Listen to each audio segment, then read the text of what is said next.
joining us, and for that matter, everyone all over the entire WWE universe. I don't often say these words, but I'd like to offer a well-deserved thank you.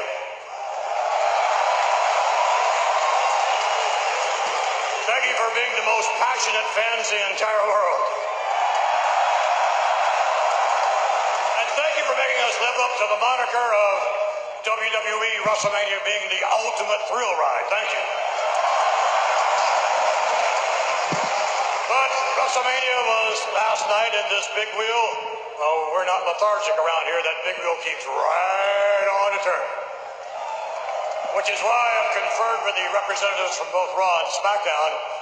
And next week we're going to have ourselves good old superstar shake-up, because it's time to shake things up around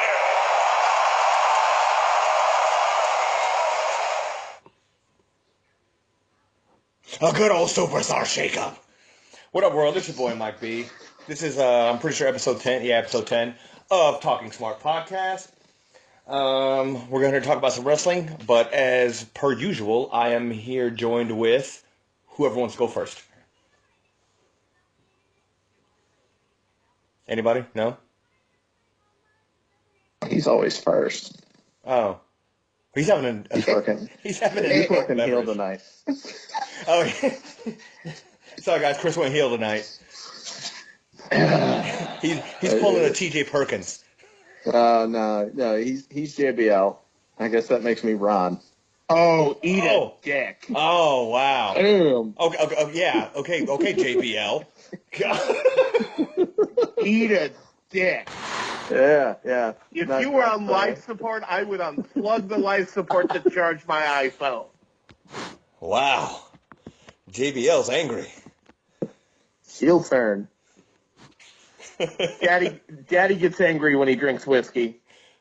Did you? We're going to talk about. We'll get to it in a minute. But did you guys notice how well behaved JBL was on SmackDown? He didn't say shit half the night. It was fucking hilarious. I loved it. Oh, did you see? The guy that got kicked out with a sign. Yep.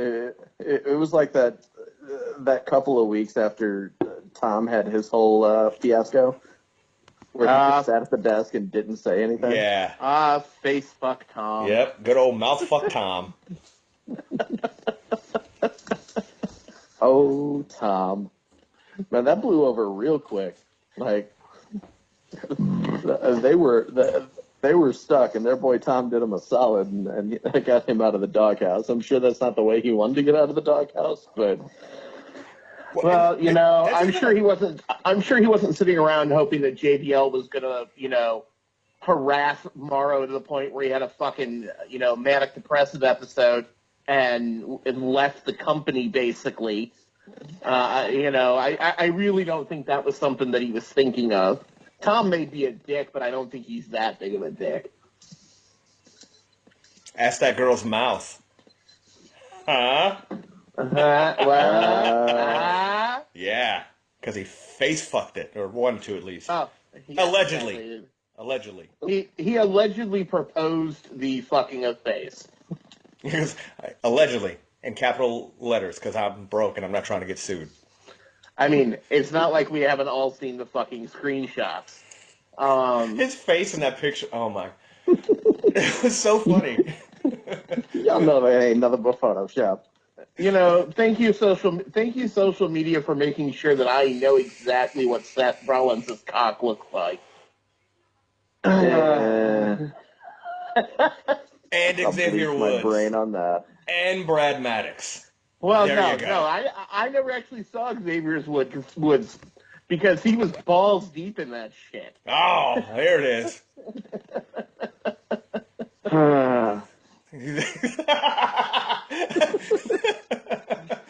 Oh, Xavier Woods was up in Hi, Trey. Guts. Yeah, what's up, Trey? Sorry. And this is Chris. Yeah, Chris is finally here after turning fucking heel for like the first 4.5 minutes. I'm not gonna lie. We're gonna have to add Otunga as the fourth man because we're going to get sued. Oh God. I just want you guys to know that move was really great, and that was fantastic. And I'm in a movie. His in-ring work was wonderful. Do you guys Yeah, like that's my gonna be really... fantastic. So they're moving him to Raw, but he's gone for the next 6 weeks shooting a movie, so he won't be on TV. Which is and I'm great. kind of hoping that they realize while he's gone that he sucks, and he just gets his walk-in papers when he gets back. Well, and are they? What are they going to do? Are they going to give us a 2-man team with Cole and Corey? Which, I mean, that would be awesome. Or are they going to give us a 3-man team and use up some of JR's dates right off the bat here and give us good old JR and Cole and Corey? Which, to be honest, what I would really rather they do is just give me Corey and JR. And I can sit in front of my TV every Monday night and pleasure myself. Yes. Masturbation. 6 minutes in. Word. Well, I mean, it's not like, we're 6 minutes in and Mike hasn't said, I could say that because I'm black. Well, no, I'm waiting for the perfect time to pull that one out. You just can't pull that out whenever. Yeah, that's what they all say. Ooh! Okay, John Speaking- Bradshaw Layfield. Speaking of which, have you watched the new Chappelle? No, I have not. I have not watched it yet. Oh, I'm not gonna we lie. need the podcast is over. Yeah. you have homework. No, it's one of those things where, like, you have to be, like, in the right mindset to watch that. And I'm actually probably going to watch it tomorrow because, I got the next 5 days off. Yeah. Look at you. Well, it's only because, fuck, I've got 1,000,000 hours and we're going to SmackDown on Saturday. So. And I'm hoping, I'm not going to lie, because I saw a commercial for it, for the SmackDown in Springfield. And it's going by, like, the pre-shake-up roster. So I'm hoping that the shake-up roster and post-WrestleMania roster takes effect at house shows. And for you guys as well at SmackDown, or at NXT. Well, here's the thing. As of today on online, I saw that Shinsuke, Tai, and the Revival are working their last house show dates this weekend. Yeah. So we will not get any of them, which really disappoints me because I was really hoping to get to see Shinsuke live. And the Revival and Tai. Yeah. But I have a little something for you, just real quick, since this is going to be a thing tonight. Oh God.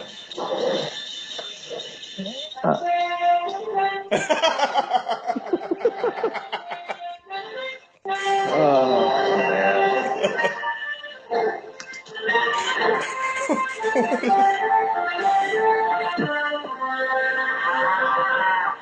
I had to wait for the cows to moo. Yeah. For everybody who signed that we petition. just went from shooting a podcast to shooting an episode of Bonanza. I know, right? For everybody who signed that petition for JBL to get fired, well, there you go.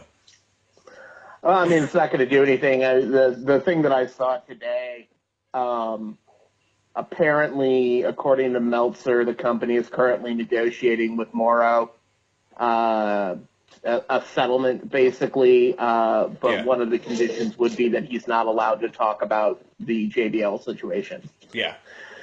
And I think that is, I mean, this week we had Pepsi start off the week with the, just absolute tone deaf fucking shit of a commercial. Oh, is that the one with the Kardashian girl? And she gave him, like, yeah, I saw that. And then United went, hold my beer and just, went hard way on a poor Chinese doctor. Yeah, I heard that United Airlines. Now United Way is going out of their way to beat the crap out of people. I heard that United Airlines was voted #1 in Chinese takeout. Ooh. Yeah. It's gonna be that one tonight. United says hold my beer and proceeds to go hard way on a Chinese doctor. Serious concussion, 2 teeth, and I think a broken rib. And then Sean Spicer just basically goes Leroy Jenkins. Yeah. That was spicy. Did you see his apology? Oh, that was actually better than the United guy's apology. Yes, it was. But then now you have WWE embroiled in a bullying scandal, and they're now on record as apparent. I say on record with the sheets as someone has leaked that they are attempting to cover it up. Yeah. Guys, this is not Vince, I know you're listening. This is not because they take all of our booking decisions to heart. We know they're paying attention. Did you watch WrestleMania and TakeOver? Because shit we talked about happened. Yep. And I'll be the first one to say, well, I'm surprised that Chris didn't bust me out on this. A lot of my shit was wrong. I was trying to be nice last week. It's just the two of us. We could make it if we try. And, it was a very sensitive subject, so. Oh, man. I just rolled a Will Smith reference in there. Yeah. It's a beautiful thing. Yeah. I'm going to go ahead and get this out of the way right now. I'm having a beer while we do this podcast right now, and I'm not going to lie to you. So I want to apologize on behalf of myself and Chris, because I'm assuming he's been balls deep in whiskey or whatever those white people drink. For at least probably a good half hour. I'm guessing. Nah. Yeah? Nah, I'm still on my first one. Oh, first one? Okay. Cool. So, again, a good half hour because, white people like to babysit their drinks. Anything that happens from this point on has nothing to do with Trey. So, let's have some fun and let's talk about wrestling. And if somebody's offended by this show, go fuck yourself. I don't know what to say. So... And let me just say, you crack another white people joke on me like that, and you could choke on my tiny little white dick. Okay? First off, that is probably one of the most offensive things you could say to me. Not even to me, to anybody. You can choke on my little white dick. This is why nobody listens to us. Oh my god. Okay, folks, let's talk about Monday Night Raw. Let's talk about wrestling. This is gonna become the Lost episode. Oh my god. Oh, my eyes are seriously water fucking laughing. Okay. Let's talk about Monday Night Raw. Okay. Going in Raw. Yeah. Going in Raw. Raw dogging it. I remember Jinder Mahal giving Finn Balor a concussion. Oh my god. I'm so pissed about that. Oh, dude, it was so fucking sloppy too. It was really? It was stiff as fuck, and his roided up ass. Mm-hmm. Phrasing. Yes. Yeah.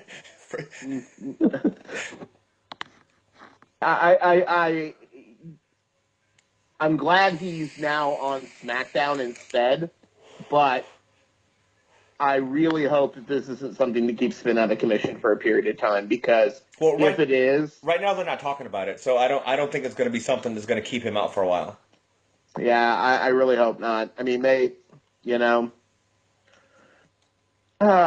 So... Speaking of Jinder, and I'm going to do this for the whole time while we're doing this. Speaking of Jinder, me and Elijah, my son, were watching old episodes of NXT, and we saw old Jinder Mahal.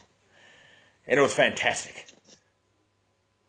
But that's all I'm going to say about that, so go ahead. What else? Monday Night Raw. So we start off with Cena's entrance music. Oh, yeah. And it's Miz and Maurice dressed as Cena and Nikki.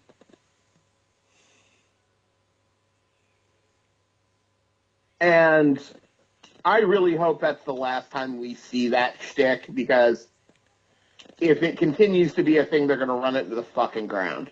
No, I think it's going to be the last time, and that's why it was kind of the way it was. I think Miz was like, you know what, fuck it. This is the last time we're going to do it. Let's go balls to the wall. That's what I think it was. It's the last time we'll see it.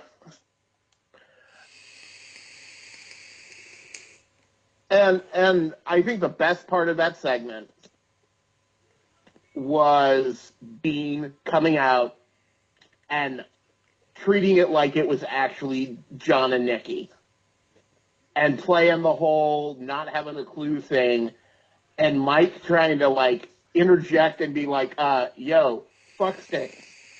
I'm the Miz. And when he finally gets it, and Dean gets that, like, look of recognition on his face, he's like, oh, in that case, bang, dirty deeds. I'm like, okay, that was exactly what that needed to be. Yeah, but it just makes me wonder if Dean Ambrose needs to go to Lens Crafters and probably get his nearsightedness checked. Because I don't know. I think his eyes are doing just fine because he fucking put a ring on Renee Young. Oh yeah, me and Trey discussed this already. While we're here drinking alcohol, talking about wrestling, he's deep in them guts. So that's what we discussed. Well, and congratulations to Dean and Renee. I know they are amongst our listenership on their runaway wedding to Vegas. I really hope they got married in the Elvis Chapel, because that couldn't be more Dean Ambrose if you tried. The drive-through one, like Triple H did. Yeah. No. Dean's a stand-up guy. He'd take her inside. I don't know, man. He seems maybe in like real life, but I'm talking about Dean Ambrose on TV. Oh no, I think even Dean Ambrose on TV would take her inside. I don't know. He seems too much like a greaseball to take her inside. Yeah, fuck Dean Ambrose. By the way, I don't like you, Dean Ambrose. Your gimmick sucks. Oh you my can't god. fucking wrestle. Fuck you, dude. Oh my god. You know how I feel about Dean Ambrose. What'd you say? Did you say Charlotte sucks? No, I don't know. Dude, I was trying to. Dude, oh my god. We got like a cross line or something. We talked last week, and like I even gave Alexa Bliss props. I'm fucking with you, dude. Jesus. Damn it. And Trey's just sitting here just listening to us. Look at me working over the mark here. Jesus. Oh, the mark? Because the rhymes was dark? Is that what you're saying? Yeah, that's exactly it. Yes. Oh, man. Hold on, I'll be right back. I gotta go get fitted for my hood. Whoa, now. Whoa. Yeah, because I'm a big old racist. Right? JBL is going to be so happy with this episode. JBL. Well, here's speaking of dark. How do you speak of dark? Well, let me ask you guys a question. I mean, I know we're talking about Raw, but we got on this whole JBL thing. Do you guys think JBL should be fired? At a minimum, I think he needs to be taken off the air for an extended period of time. Yeah, and I think that they need to do something to demonstrate to the shareholders, to the audience, and to the public at large that they are doing something to change the culture in the locker room. Yeah, and backstage. Yeah, and that's exactly how I feel too. Like. I saw the guy with the sign that JBL bullied me, and they kicked him out, and everybody's cheering and all that other noise. And then you couldn't hear it on SmackDown, but they were chanting, fire JBL and all this other crap. I heard a fire JBL chant. I also heard there was a We Want Morrow chant. Yeah, but I didn't hear that one. Okay. But I heard the Bradshaw sucks and fire JBL chants when I watched it on Hulu. So. Okay, gotcha. See, I need to watch it on Hulu then. But, yeah, I think that's a little overboard. I think... Well, you got to figure the Hulu feed is going to be cleaned up, because... No, they don't have enough time. There's not enough time for them to clean up the Hulu feed. They've gone through... I mean, there's been instances in the past where they've gone in and scrubbed crowd noise from a movie replay version of Raw's SmackDown. Well, they even done it from a replay. Yeah. But yeah, that's how I feel too. Like, he shouldn't be fired. I mean, yeah, JBL's a fucking dick. He's an asshole. He's a guy I probably wouldn't want to talk to or hang out with. But Joey Styles knocked his ass out. Who else kicked his ass? Well, Bart and I Gunn. think Who? I think there needs. Bart Gunn. Oh yeah, Bart Gunn knocked Raw. him. Yeah, he knocked that motherfucker 6 ways to fucking Tuesday. He knocked his fucking soul off. I think there would also need to be a public apology by JBL. Not necessarily on the show. Yeah. But you need to put him in front of a podium, in front of the WWE logo, in front of media. Yeah.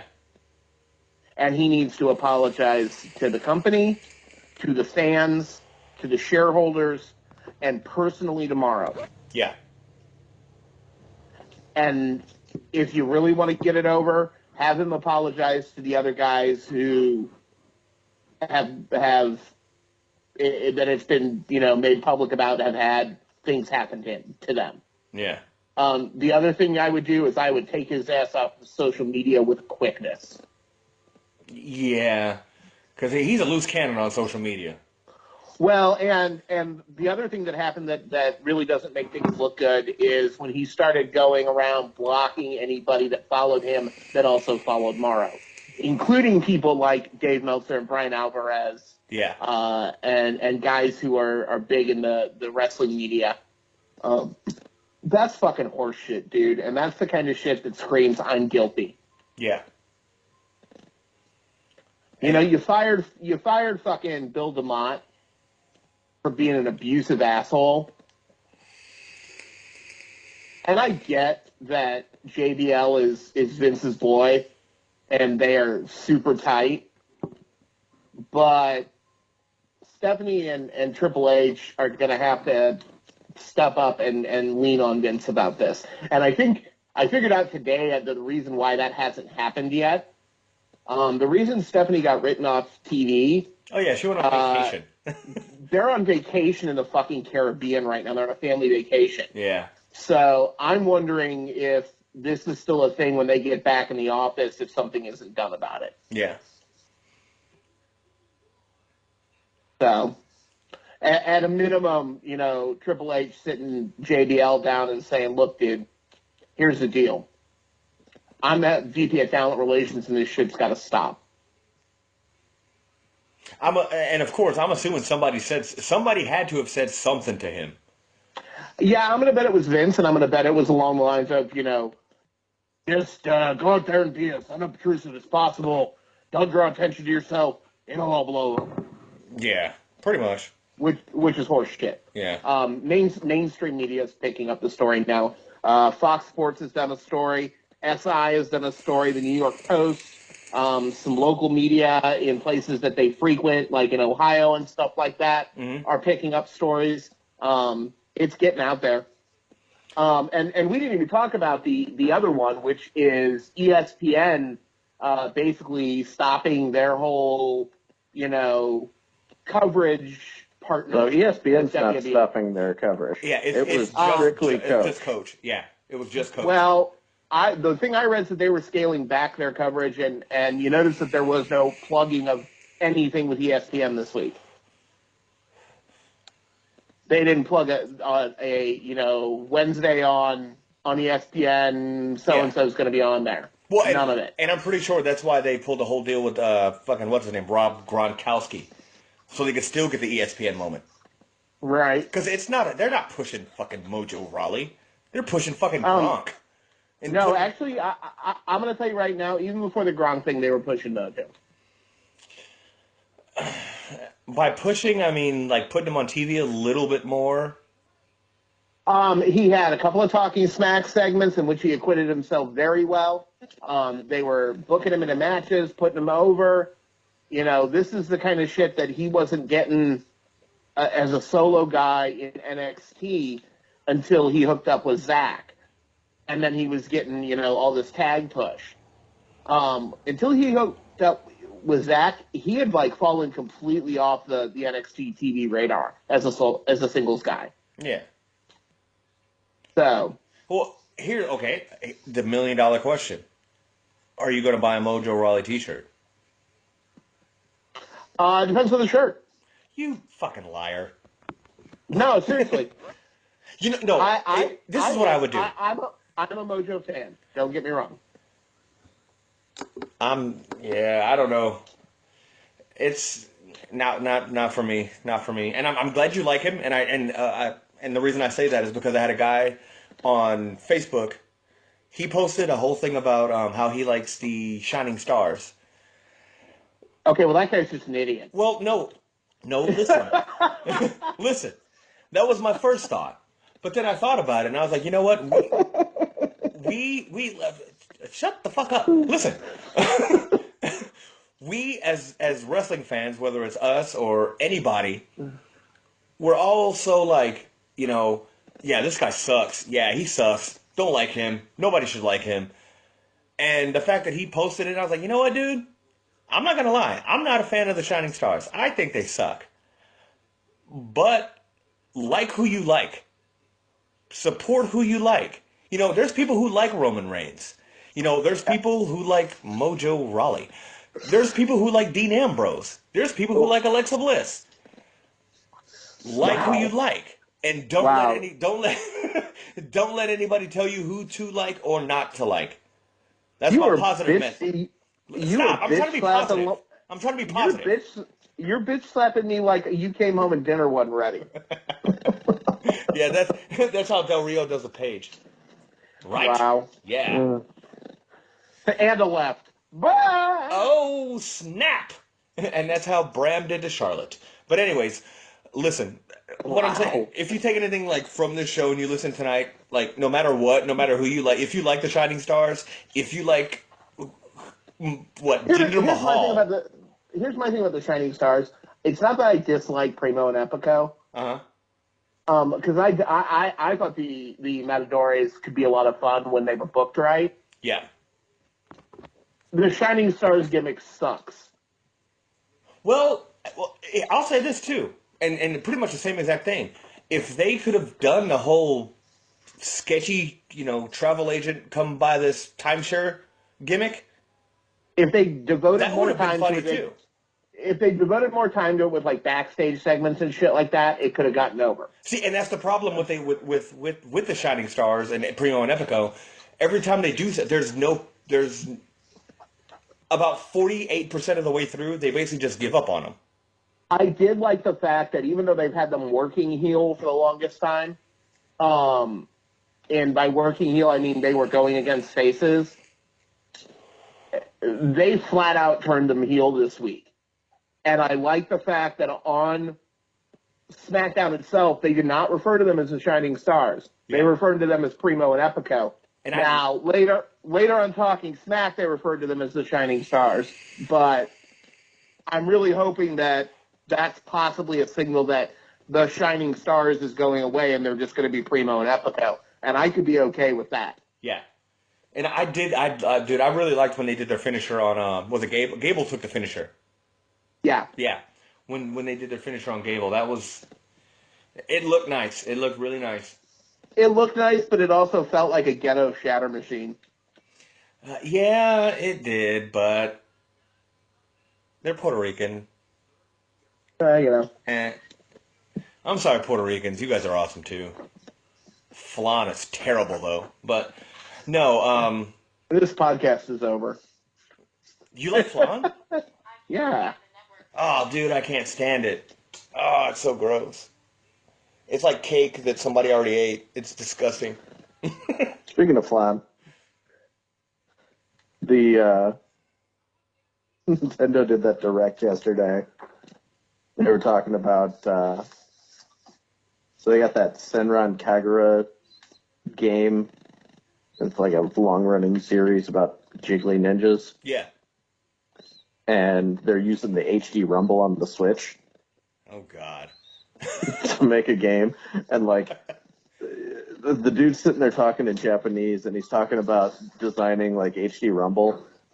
And he's got, like, like silly putty or like Jello in the one hand. He's like shaking around his hand, and then the next thing he's got like a thing of phlegm. He's shaking around his hand.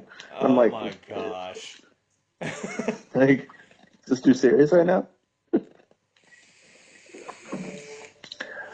Yeah. So back to the Superstar Shakeup. Monday Night All Raw. right, so we got Raw. We had the whole thing with Dean and Miz and Cena. Then we get backstage with Kurt and Sammy and Jinder and everything. Sammy and Miz. Excuse me. It set up a whole Sammy and Miz match later. Angle seems to be really high on Sammy. Yada, yada, yada. There's a lot of interest from SmackDown. And that was all set up for, a later match. And then we get the Revival and the New Day, which I think was a hellacious match. I love the Revival. I'm not going to lie, is probably, I'm not going to lie, they are the best tag team on the planet. Mm-hmm. I will say that. Closely followed by Gorillas of Destiny and then Team DIY. What about the greatest tag team in all of space and time? They're most popular, not best. Okay. Not all best. Right. But back to Raw, sorry. I just had to throw that in there. Aries and TJ Perkins, we had a whole setup beforehand with Neville telling TJ how badly he's been mistreated and how poorly he's been, treated since 205 Live started. And Aries comes. Go ahead. I'll let you. Aries comes along and says, "Nah, man, don't listen to him. He's full of shit." And we get an Aries TJP match. I like that part because it showed me how stupid TJ Perkins is. Because it's like you're gonna be. It was almost like, are you serious right now? Is this happening? Is he really doing this whole reverse psychology kind of trick thing on you? And it's working. Right. And TJ Perkins is basically like, yeah. But he's playing Neville's advocate. Well, and the two most cringeworthy statements in wrestling right now: the Neville level and Neville's advocate. No, the Neville level is awesome. No, it's not. Yes, it is. The podcast is over. We're done. You're not on the Neville level. The Neville level. Trey, you're your friend, man. What the hell? The Neville level. That is fucking awesome. Man, he just tossed you under the bus. I know, right? And it just happened to be the bus that Rosa Parks was sitting in the back of. Damn it. Hey, you can say that because you're black. Yes. I didn't say it, so I didn't pull that card yet, Chris. I didn't pull that card yet. Oh, man, but you're not on the Neville level. I'm the king of the cruiserweights. That's fucking awesome. Aries versus TJP was a great match, I thought. No, it was a dope-ass match. I like that match. Yeah. So... I just hate TJ Perkins when he's not wrestling. Or when he's not on Southpaw Regional Wrestling. No, I'm not gonna lie, he was awful on Southpaw. No, I think that was the whole point. Because, he has no charisma, and he just didn't talk. Oh, man. I just love the fact where, it doesn't say anything, and then they cut back to good old Lance Catamaran, and he's just riveting. Yep. Oh, man. So then we get Seth in a promo going on about how, we slayed the King of Kings and yada, yada, yada. And Angle comes out and basically says he's going to, and Seth says he doesn't want to go to SmackDown Live and yada, yada, yada. And Angle comes out and says as long as he's here, he's going to do everything he can to make sure Seth stays on Raw. And then Joe enters the equation. And we get a little bit of a kerfluffle involving Joe and Seth. He was just looking for an excuse to use that word. Oh, I'm so glad you said that because it would have came out kind of racist if I did. Again, I didn't say anything bad, Chris. I still got the card on my deck. Yeah. Kerfuffle. Oh man, I don't know what the hell's going on tonight. Oh yeah, me and Chris are off tomorrow, so. Oh man. So then, that was weird too because I remember Joe coming out. Like in retrospect, I remember Joe coming out, but I don't remember Joe coming out. If that makes any sense.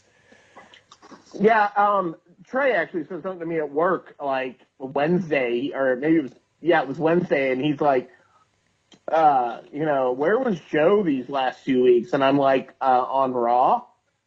He was in the main event the week before, and then it was in with Seth this week. Yeah. And he's like, oh yeah, huh. This shows you how much I'm paying attention. Well, no, it's not even that. It was just forgettable. I think. I mean, I'm not gonna lie to you. After, well, we'll get into it in a little bit, but after you see a human being do something that a human being shouldn't do, ambulance, that changes everything. We're getting there. My life has been changed because of this. But we'll get to that. We're getting to that. We had a KO promo backstage. He reiterates that this is the Kevin Owens show and talks about the match at Payback. Then we get Charlotte versus Nia. This match was a fucking shit show. Dude, twice she almost fucking killed her. There's been a lot of talk in the IWC about the fact that Nia's not ready, and I kind of have to agree. Yeah, I didn't want to agree because I was like, no, I mean, she's still, but then I saw that match. Like, me and Elijah watched it, and she tried to do the shoulder breaker and just basically just planted her on her fucking head, and I was like, holy shit. And then when Charlotte did the moonsault, we thought, we were like, oh my god.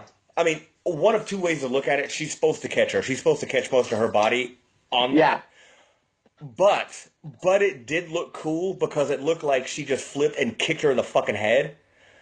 But then when you see her hit the ground, it was like, fuck. Oh yeah, there's a solid just like. Where's that fucking petition? like you dropped a pack of bologna on the floor. Yeah. Yeah. Well, I mean, let's put it this way, and it was Dana Brooke bad. Yes, it was. That's unfair to Dana Brooke. And I'll say this too. I hate to say it. Here, I'll say this too. On I guess I'll devil's advocate. I guess Nia's not that bad. Maybe, and this is just me speculating. Maybe she just had a bad night. It could have been a bad night, and that's entirely possible. But it can't happen again. No. If it happens again, then it's like, yo, we need to do something with her. But I'm hoping, because she's never really been. She's not good, but she's never been sloppy. Well, and my concern is that she is now on a women's roster that has pretty much nothing but small women. Yeah, and that's why I was kind of disappointed when they put Tamina on SmackDown. Yeah. Because she actually needs someone. They both, Charlotte can wrestle smaller women, but Charlotte, Tamina, and Nia, all three need to be on the same roster. Yeah. Because they can wrestle each other and it's believable. Yeah. It's not that, that Nia's not capable of wrestling smaller women. She and Bayley put on some nice matches in NXT that were believable to an extent. But there's just a level of disbelief that you can't get over when there's this gigantic beast of a woman. And I'm not talking about her looks because she's a very pretty woman. Yes, she does look good. And I'm not saying this. She looks good for a big lady. No, she looks good. Well, did you see the picture she put on Instagram of her in the bathing suit? Yeah, and you know what I'm going to say about that is maybe this is just me. I think they put padding in her suit. I don't think they put padding in her suit. I think that suit is the worst thing they could have put her in. Oh yeah, because it looks like a fucking N7 spacesuit. It's stupid. Well, and not only that, it accentuates every flaw. Because even in that picture, the Instagram picture, she didn't look as big as she does in that suit. No, but because that suit is skin tight, it makes her look awful. Yeah. And it's the way it's tailored and everything. It just it's really bad. Because when I first saw it, I was like, wait a minute, somebody photoshopped the shit out of this. Yeah, And then I know. I was like, no, that's her. And then like I guess The Rock liked it and retweeted or whatever the fuck you do on Instagram. And I was like, shit, that's her, like her for real. And then I looked at a picture. I looked at on Monday because I saw it before Monday.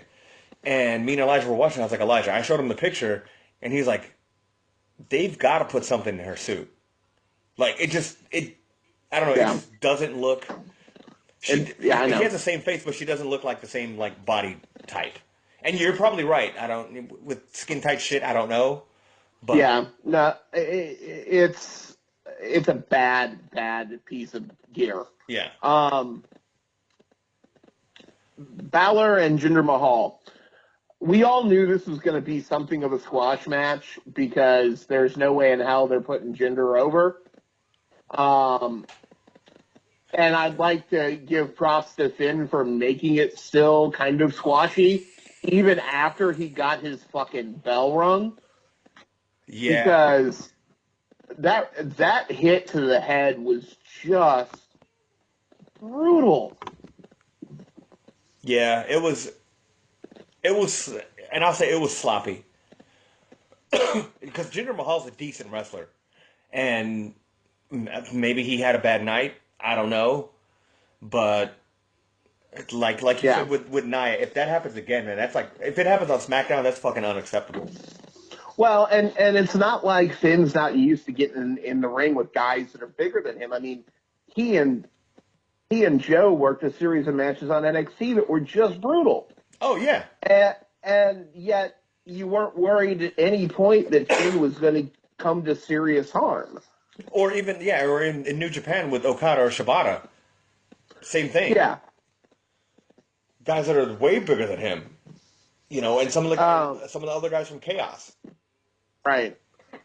So then we get Miz versus Sammy. And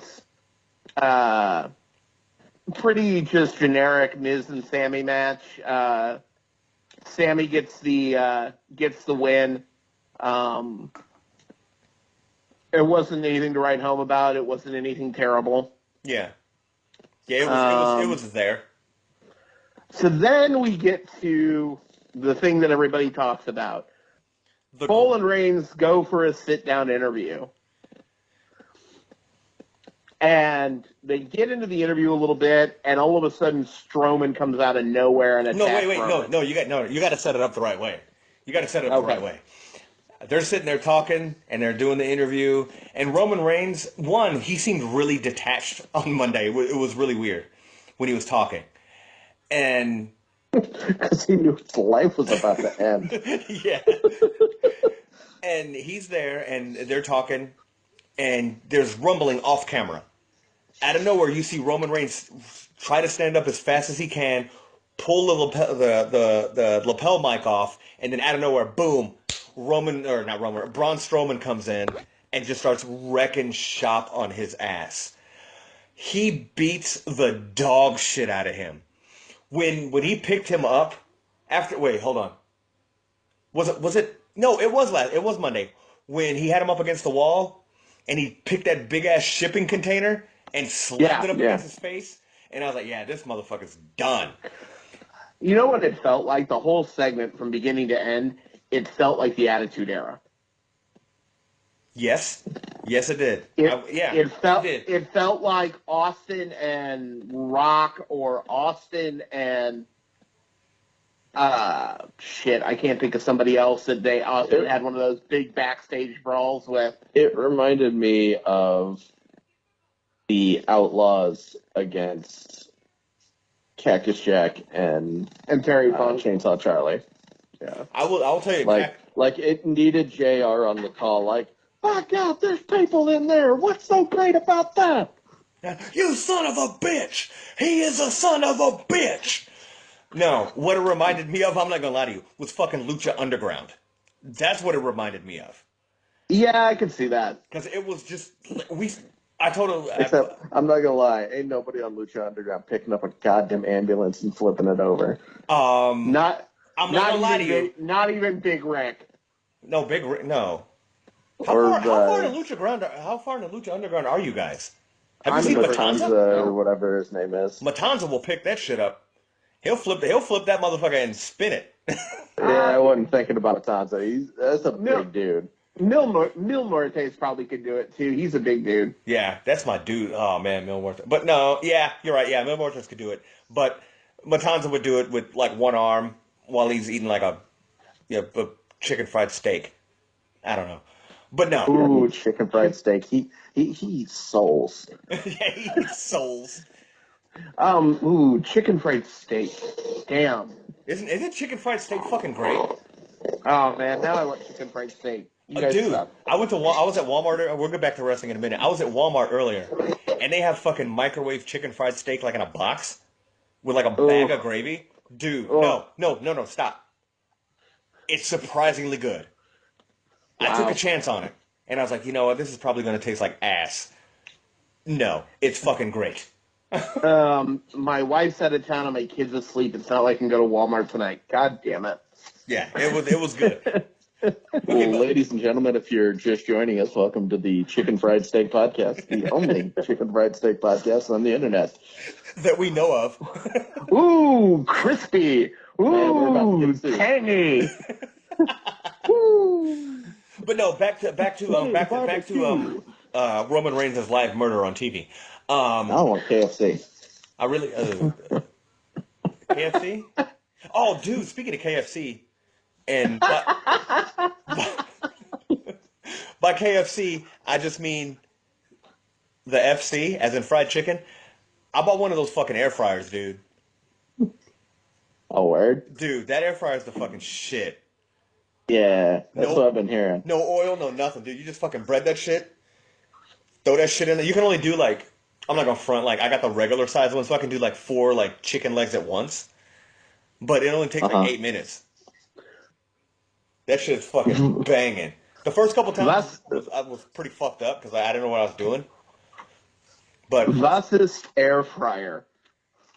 What is the air fryer? Yes. You've never seen a fucking air fryer? No. Dude, it's a. Oh, they're dope. Dude, yeah, they're fucking legit. It's like a contraption that looks like a big ass fucking egg. Honestly, it looks like a big fucking egg. And there's a drawer in the bottom of it. You put whatever you want to fry. Like normally, like say you want to fry some fried chicken. Instead of breading it, putting it in the oil and cooking it and deep frying it, you do everything except put it in the oil. Put in the egg, the egg wash. Put it in the flour, the crumbs, whatever you want to put on your chicken. You take that and you put it in that little drawer thing, and you shut the drawer and you set the timer for like 8 minutes. Boom, you got fried fucking chicken. Huh? It is fucking amazing. Oh, and it comes out like super crispy and everything because it's not like sitting in the oil. Oh, holy shit! These things are expensive. Yeah. Which one? Yeah, they're not cheap. How much are you looking at one for? The cheap one is like $90. Dude, we went to Walmart. I found one for $70. And then the really super duper one is like $300. Yeah, that's the big ass one where you can put like a child in it. Okay, see that's a selling point.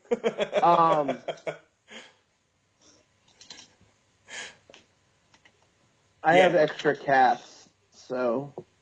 Oh, dude, you said extra cats or cash? Yes. Cats? No, extra cats. Dude, you fry up a cat real quick, man. Skin it real quick. Throw some butter on that bitch. Call it a day. A little bit of hoisin and. It sounds like we're downsizing, guys. and sofrito. You put some sofrito on that bitch. I'm not gonna lie. Before you start that, I'm gonna come over because I want to watch you try and squeeze Tibby into an air fryer. That cat has no front legs and it will mesh. No back legs. No back legs. Yeah, she'll fuck you up. Oh, so you got a thug-ass cyborg cat. That's fucking awesome. Oh yeah, she's a badass. That's Who fucking walks cool. downstairs on her front legs. Got shoulders Yeah. like a bulldog. Yeah. Oh god. Her chest. She's got like defined pecs. Nice. She walks down the stairs and she talks with the Irish accent, you know. She walks like Vince going to the ring. That's fantastic. That's fantastic. And if I had to give her an entrance theme, it would be No Chance. No, you got to give her like revival. We go hard all day, all night. Their fucking song is fucking great. Meanwhile, Cletus gets Santino's theme. Yeah, I was thinking we give Cletus Mark Henry's sexual chocolate theme. Oh man, that's funny.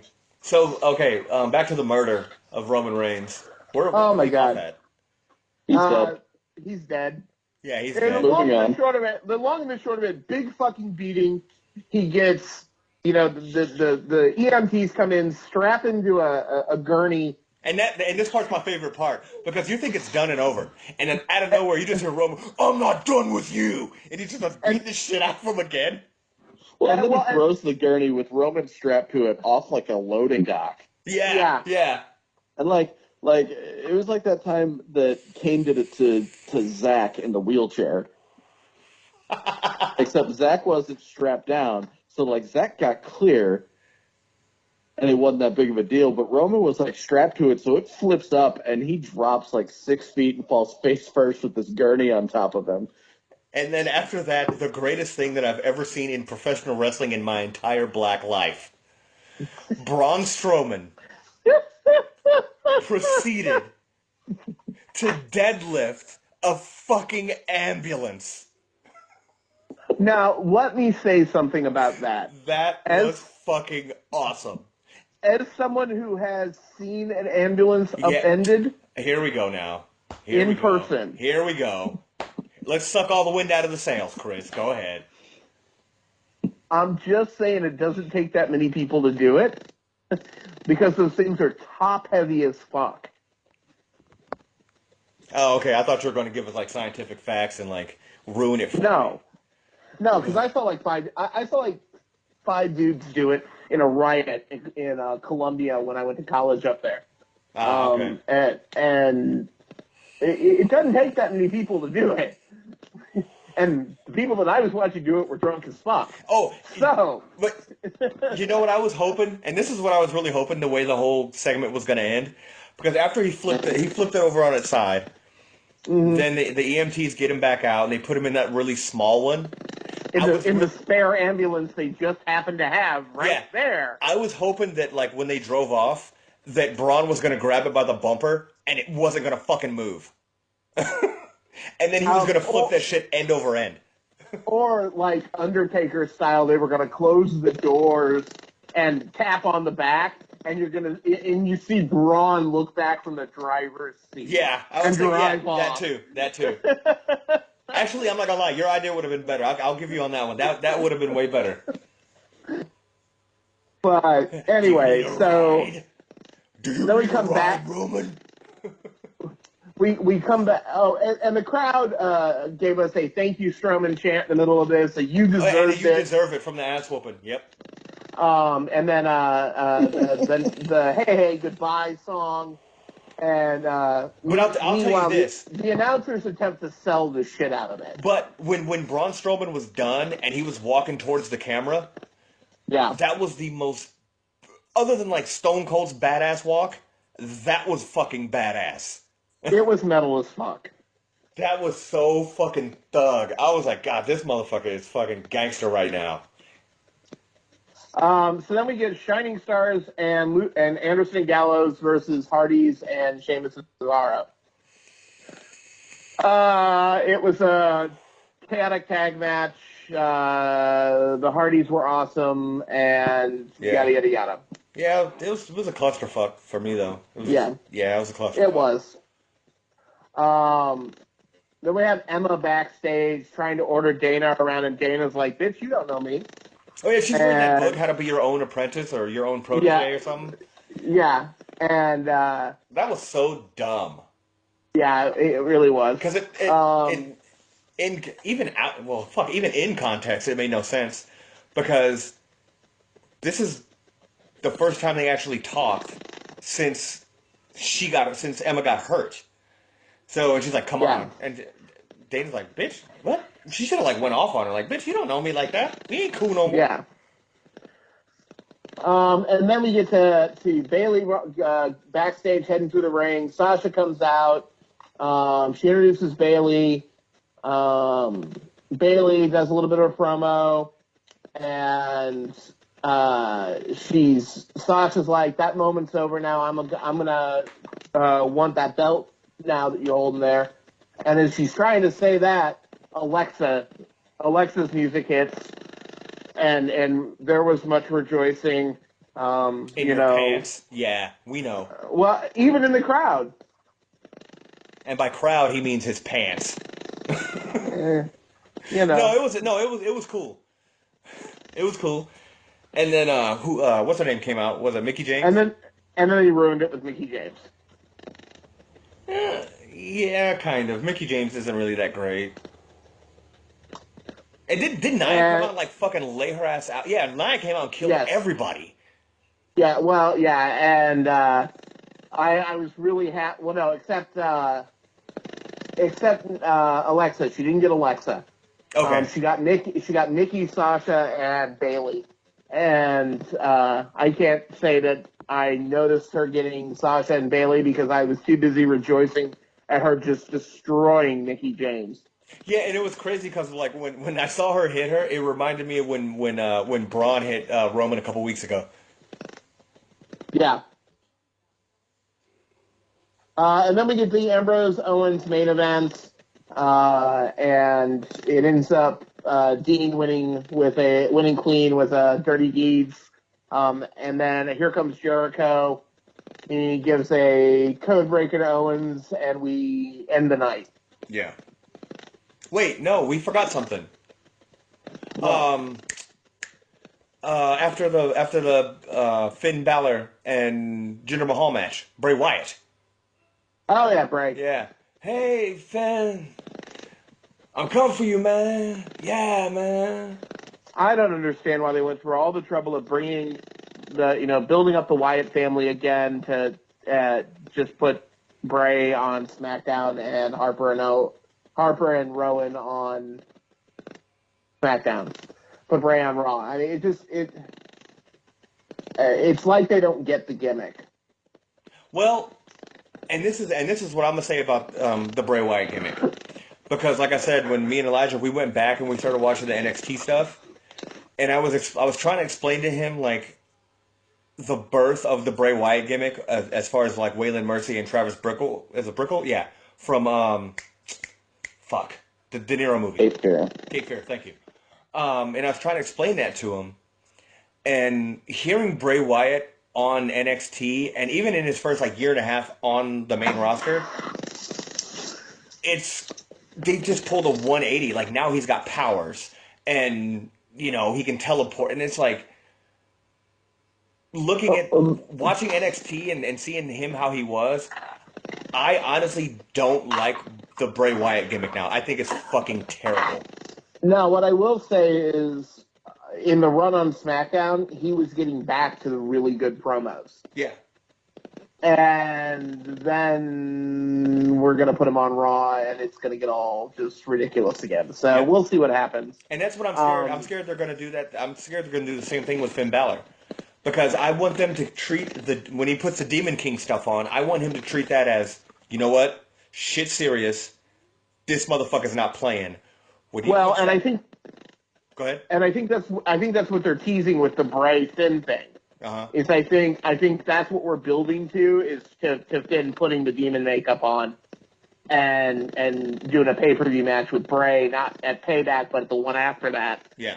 And I think it could be really awesome, and I think the two gimmicks fit together really well. Mm-hmm. As long as there's no fucking hocus pocus Harry Potter shit involved.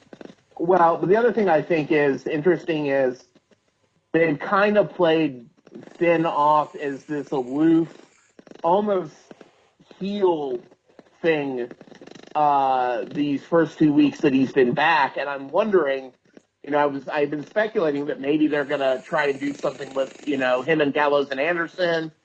AJ was theoretically coming over. Well, now AJ's not coming over. Yeah. Shinsuke was theoretically coming over, but now he's not. So, it's one of those things that it'll be interesting to see where they go with Finn. The one thing I will say is, I'm not gonna lie, and this is not a knock on Finn, because he's my second favorite wrestler on both rosters.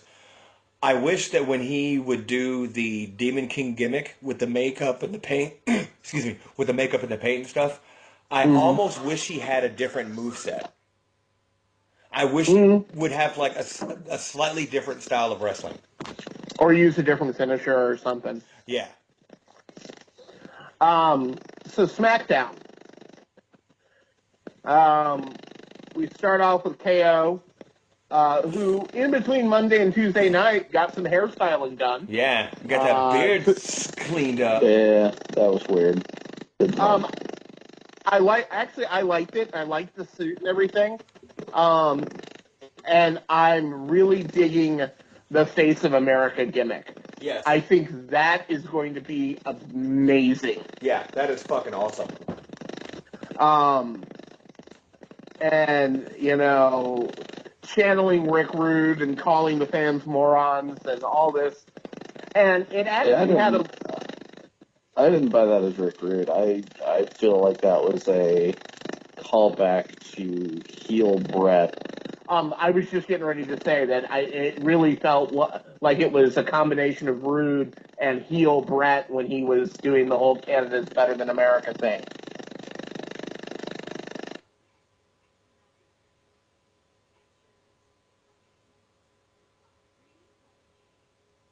Are you guys still there? Yep. Okay.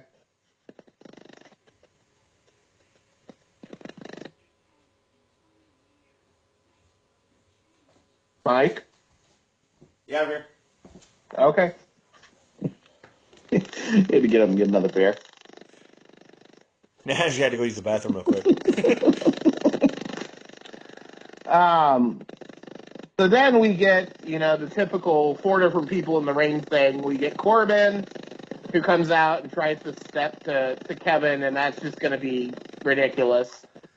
And then Sammy shows up, and Owen starts freaking out. This can't be real. You can't be here. And then we get AJ. And we get, the 4 of them kind of promoing off in the ring.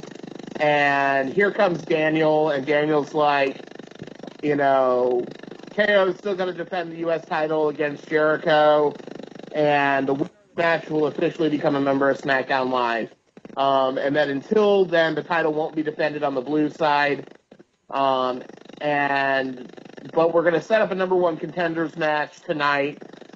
Triple threat, Corbin, Sammy, and Styles. Yeah.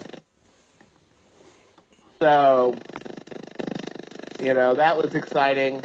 Which is saying a lot of, I guess they got a lot of faith in Corbin.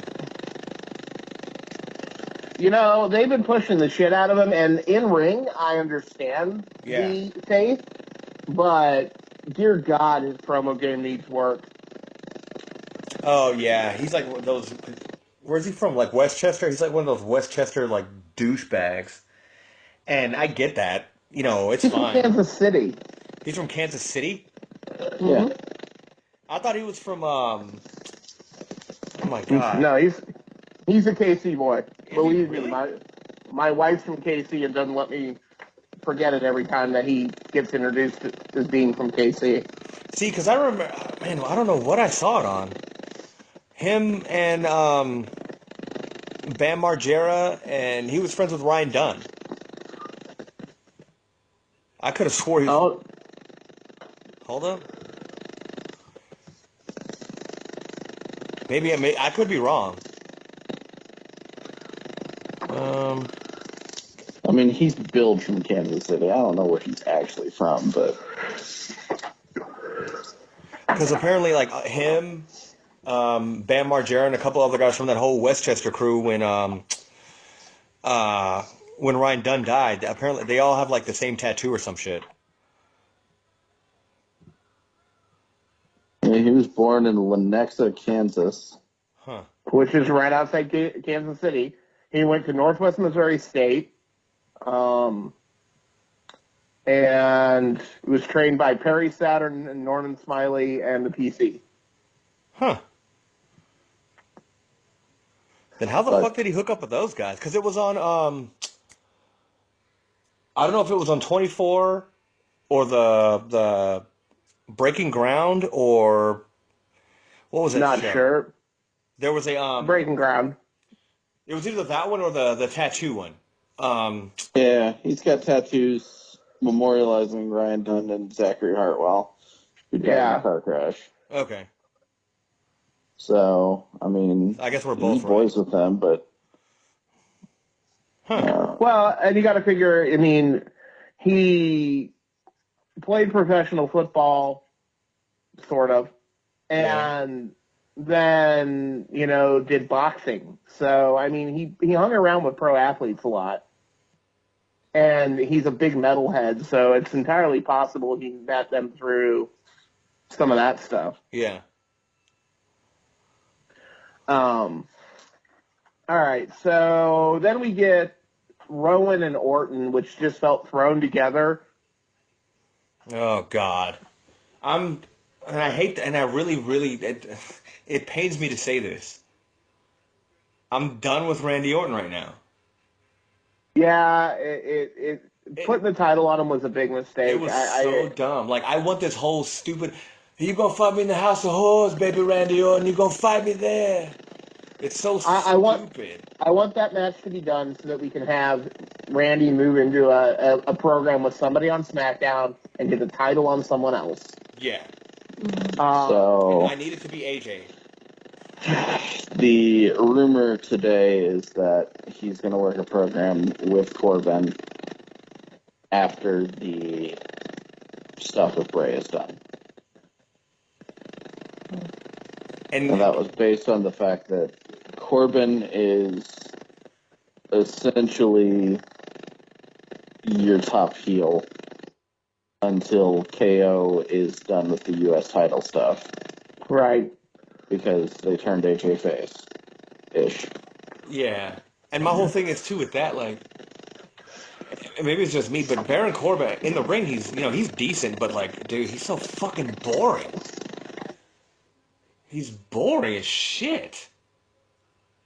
Yep. And Orton is, like, too boring. It's like have two fucking pieces of rye bread bash into each other. That's fucking dumb. I need Tommy Inn to come up and just kill everybody, except Nakamura, because he can't do that. Dude, I hope he can. I hope he can promo. Oh, Tommy Inn, yeah. Yeah, because if he can promo, like, that's game over. Like, forget about everybody. See, well, and me and Elijah, we were having the same conversation because he missed SmackDown, so we watched it. Me and him watched it again last night, and I explained to him, I was like, Elijah, you see what's going on right now with Nakamura? He was like, yeah. I was like, could you imagine, with everything that he's got perfectly down now, if he was good at speaking English? Yeah. Right. You could fucking cancel Christmas. Well, and I'm not going to lie, Nakamura's got enough charisma that he doesn't have to talk. No, you're right. You're right. No, you're exactly right. Like, he can get over completely on body language and do stuff like, when Bobby Roode went to do his Glorious and he just put his hand in his face. Yeah. Like, don't. Or like don't. when we'll talk about when we get there. So then we get Usos and American Alpha for the tag team titles again. They need to repackage the American Alpha. I'm done with them. They're so fucking boring. I think they're poorly booked. I don't think they're boring. I think they're poorly booked. They don't know how to book them. Well, I'll say this, though. There's no story. They haven't had any story. They've had fights and matches. No story. They're the same guys. that were in that's NXT. been the problem with the SmackDown Tag Division since its inception. There's no story. And that's why I'm so surprised that they didn't bring up. Other than he's got kids. Yeah, he's got kids. And Rhino likes easy cheese. And it surprised me. It surprised me that it's cool they're getting the New Day, but I don't get why they didn't bring up DIY yet. Well, they have to mess with them with Authors of Pain. Well, and if they brought up DIY right now, they would have gutted the NXT Tag Division. Yeah. Then your tag division consists of AOP and Heavy Machinery. No. Well, and did you watch NXT? Yeah, we'll get there. Oh my God. Yeah, okay. But the thing is that the tag division. Trey knows where this shit's going. Oh, I do too. God. Oh, that guy. But no, I think the problem, the NXT tag division would have been gutted like the NXT women's division was when they brought up the Four Horsewomen. Yeah. It would have just been absolutely gutted. And they learned from that. I did like the Primo and Epico attack afterwards. I thought that was a good, let's get some story in here, and mix things up a little bit. And see, that was the thing that I liked the best about SmackDown, was you had the Shining Stars, and even though you saw Jinder Mahal, they got time on TV. Yeah. To do things, and that weren't gimmicky. Right. Could you imagine how dope it would have been if fucking Carlito came out with them now? Oh, did we lose Chris? Carlito. Hold on, I think we lost Chris. Hold on.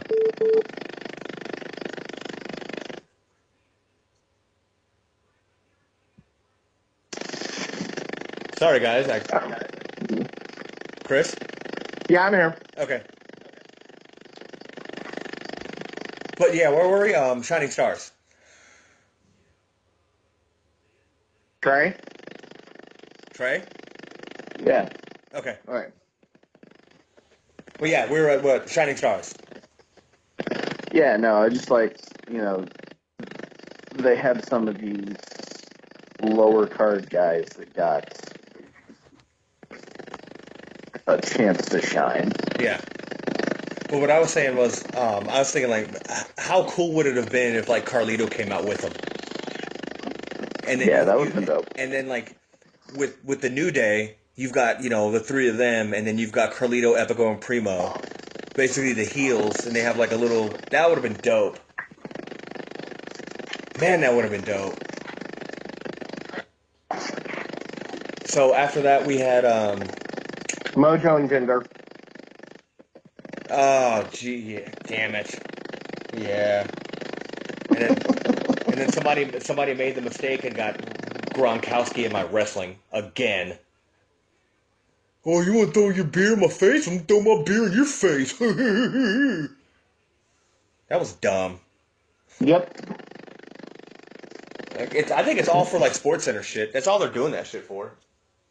So then we get Shane in the state of the women's division.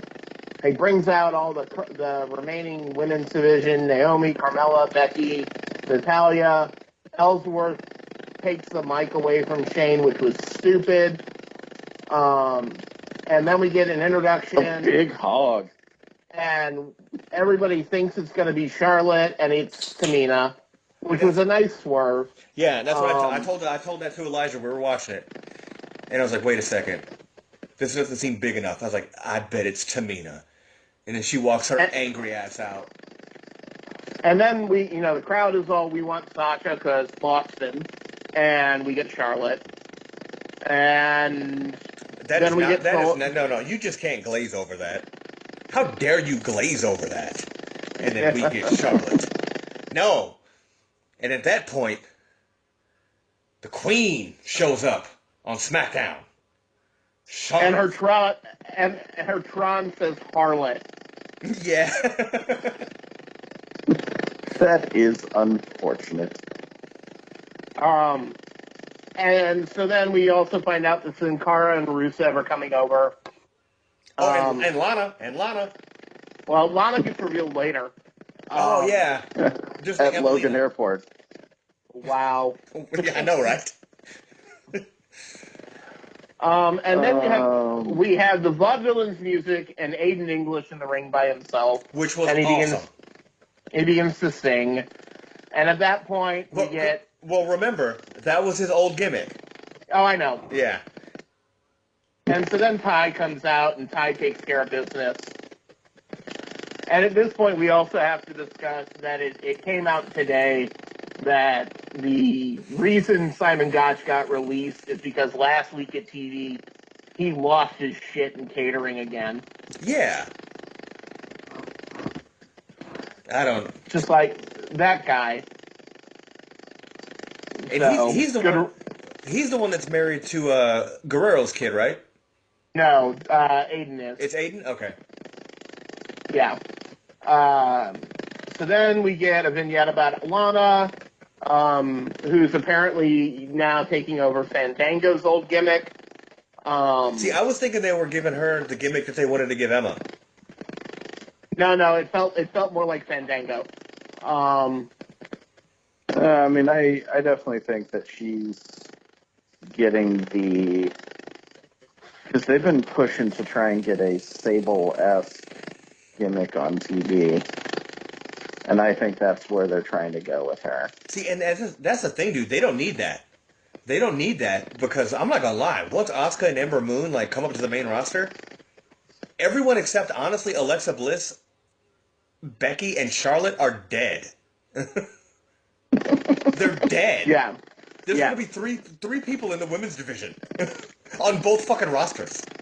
I'd also like to point out that I'm happy that Becky is keeping the Boudica gear, because that's just an awesome warrior princess look for her, and I dig it. I'm glad she got rid of the braids, though. Well, they're not going to do the braids every week because that's just hard. Oh, my opinion was thinking that it just made her look terrible. Because it made her look terrible. It was traditional. You talk about the Irish warrior women, and they all were braided. Yeah, but when I saw it, I thought of Alloy. Oh, in Horizon? Yeah, that's what I thought of. I can see that. So now we get to Dolph, and Dolph cutting a promo about the Superstar shakeup. You get some shiny new toys, but it'll just begin to suck again. And he's better than everyone. And we get Shinsuke. Yeah. And the one thing I want to say is I'm really disappointed that they fucked with Shinsuke's Tron. Yeah. Because his Tron was just fine. You don't have to put some racist-ass Asian font on his name because he's from Asia. Yeah. Well, they're lining it up with his new shirt, and he's the vibe or whatever. And here's a complaint, too, that I have about that part, too. And trust me, I love Shinsuke Nakamura. I wish they would have told him to come out without his mouthpiece in. Yeah, I don't know why that was a thing, but I did like Ziggler trying to sneak up on him with a super kick, and Shinsuke just went, no, you're not doing that. See, when I first saw that, it was like he snuck around, he throws the kick and he catches it, and Nakamura gives him the look, and he's like, "Oh, how disappointed in yourself are you right now?" It felt very Bruce Lee. Yeah. And if God damn it, if he does not stay fucking over on SmackDown, it's everybody else's fault, not Nakamura's. Yeah. So then we get the announcement about the New Day. And then we get the main event of Sami, Baron, and AJ. I'll be honest with you, match. I don't think I finished that match. It was really long. I mean, it was an 18-minute match, and I I remember it started, and I looked at how much time I had left to watch the show, and I'm like, wow, they've given them a bunch of time to work. Who went over in that match? It was Styles. AJ, okay. Yeah. Oh yeah, that makes sense. Yes, AJ's number one contender. It was a hell of a match for the people that were involved. So, Like I said, I remember the match happening, but I don't remember the match. Yeah. So 205 Live, just real quick, it's Mustafa Ali versus D. Brian Kendrick, Rich Swann versus Johnny Ocean. You can't forget about Tozawa ringing the bell. That was fucking awesome. Well, yeah. And then we get TJ versus Gallagher. Tozawa interfering in the match and ringing the bell was hilarious. I'm loving the whole Tozawa reversing the lessons on Perkins or on Kendrick. I think that's great. Hey, buddy. I like that. Yeah. Mustafa and Brian tore the house down in the opening match. I thought it was wonderful. And then we get Rich versus Johnny Ocean. It's a bit of a squash. And then we have to deal with more Alicia Fox bullshit. And that's all I'm going to say about that. And then TJ versus Gallagher was another excellent match. TJ goes over. And I mean, I thought the two of them were going to murder each other. Yeah. It was a hell of a match. Trey, you got anything to say about 205 Live? I think you about covered it. Yeah, that was pretty much it. I'm loving heel TJP. Yeah, me too. I'm not. He's the same dude. No, I think he's going to get over with it. I hope so.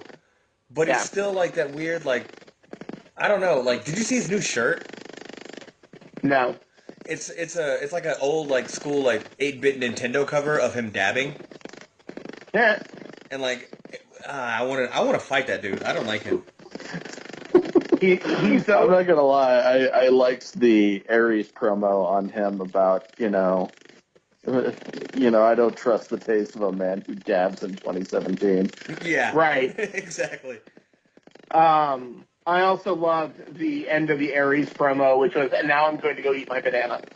Right. So NXT, this is the first of the post-Mania taping NXTs. All new credits, all new music. Yeah. I like the credit graphics. The music will grow on me. I dug the old theme, so it'll work. Yeah. Aleister Black versus Enhancement Talent number 1. And let's just say the match was shorter than Black's entrance. Which is awesome. Yes. Corey Hollis. That was his name. Yeah. He doesn't get to have a name. That was just awesome. We get a backstage segment with Ty saying, he's happy to be on SmackDown, but he's got unfinished business. He talked to Regal, and next week with Eric Young, he's getting his chance to resolve their unfinished business. Oh, and by the way, it's a steel cage match to take care of Sanity interfering in the match. So that's my body is ready for that match. I still kind of feel like they're going to find a way to interfere in that match, but... Oh, of course they are. Yeah, they will. I mean, Killian Dane's going to come out and rip the side of the fucking cage off. Or notice he didn't say door. He's going to rip the whole side of the fucking cage off. Yeah. Or Nikki's going to chew through the side of the cage and make a hole. So then we get DIY against... Oh my God, here we go. What I initially dubbed Enhancement Talent number 2 and number 3. And then I got... The match started, And I said to Trey, because I was watching it at work today, and I IM'd him, and I'm like, when did we start using hairless gorillas as enhancement talent? Yeah, Because it was Team DIY against Dylan Miley and Michael Blaze. no, not Michael Blaze. He is the road love child of P.S. Hayes. Yes, that's the first thing I said. He looks like he could be P.S. Hayes' kid. Yep. And props to Percy for the line of the night. What, is he Alendra's little brother? Yeah. And then somebody said something about him looking like, oh my God, something about Seth Rollins. Yeah, and I don't get that one, but I can't remember, but it was the whole blonde and brown hair thing. But I can't remember the line. It was a hellacious match. DIY goes over, and and then Miley, who's the hairless gorilla. Oh, keep in mind that Michael Blaze, he's the one who took the pinfall. He took the DIY finisher, and he's laying in the middle of the ring, and the hairless gorilla gets back in the ring and just destroys his partner. And so at that point I realized, oh wait, this is an enhancement talent. This is a new tag team. And so it should be interesting to see where they go. I'm glad to see that we've got some new talent happening. Well, see, I didn't even think of it as a new tag team, because once it all went down, because me and Elijah watched it last night, and I told him, I was like, you know what would be great, because this big dude, Miley, I'm not gonna lie, he's awesome. I want his gimmick to be every week he comes out with a new tag team partner, and they lose, and he murders them every single fucking week. That would be awesome. But apparently there was a .com feature that showed Miley apologizing to Blaze after the match.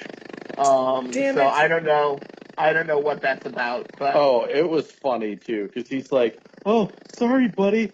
Sorry, I got carried away." And oh man, it was funny. That makes me sad. No. Given the voice that Trey's using, I got the keys, Michael. Right? Oh, Terry Gordy. Oh man. And then we get this package with Ember after Takeover. Dude. Wandering around with the arena that's being torn down. That was dumb, by the way. That was stupid. It was bizarre, but I told Trey, I'm like, let me know when you finish watching that package. And he's like, okay, I got to the end of it. I said, what about me? What about Ember? Because it felt like Raven.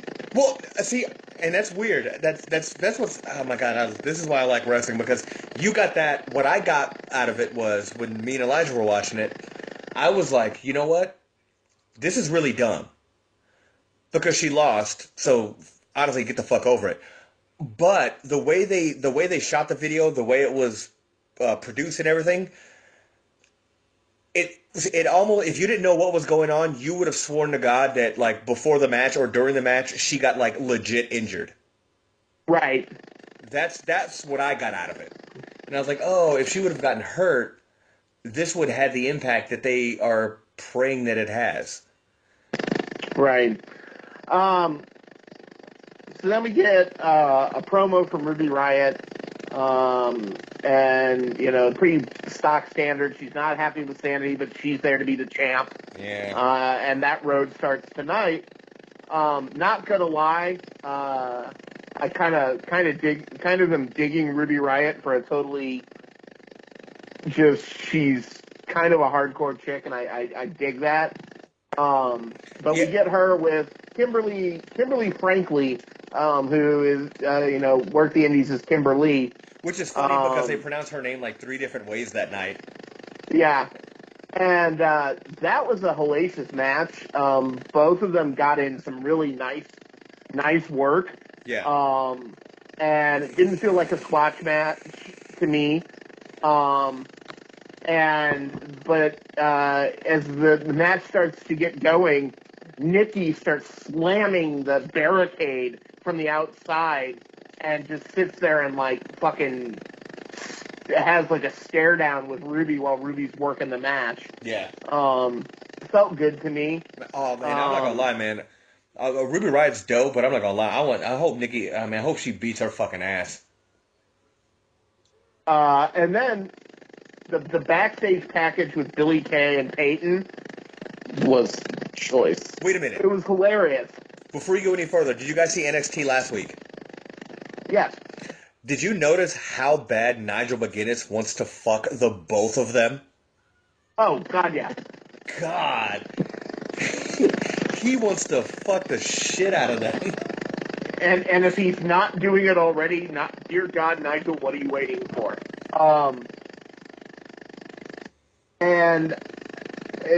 The whole backstage thing was hilarious. Yes. I hope they keep that. The moment's gone, but something green light. But Liv Morgan and you got a little down under there. Yeah. Was Phrasing? was choice. It's obvious Enzo's been rubbing off on her. Yes, he has. Again, phrasing. How you doing? So now we get Oni versus Drew. I need to apologize to Oni Lorcan, because I have shit-talked Oni Lorcan for about 6 months. Really? Yeah, because they didn't give him anything to do. He had a dumb name. He was confident in his matches, but there was no personality. It looks like he never goes outside. And, just the whole thing. And in the space of about 3 weeks, he has completely turned me around on the back of some amazing matches, including this one tonight with Drew, this week with Drew McIntyre. I am on the Oni Lorcan train. Yeah, he's good. I was surprised at the fact that like every time me and Elijah were talking about it, I kept saying Drew Galloway.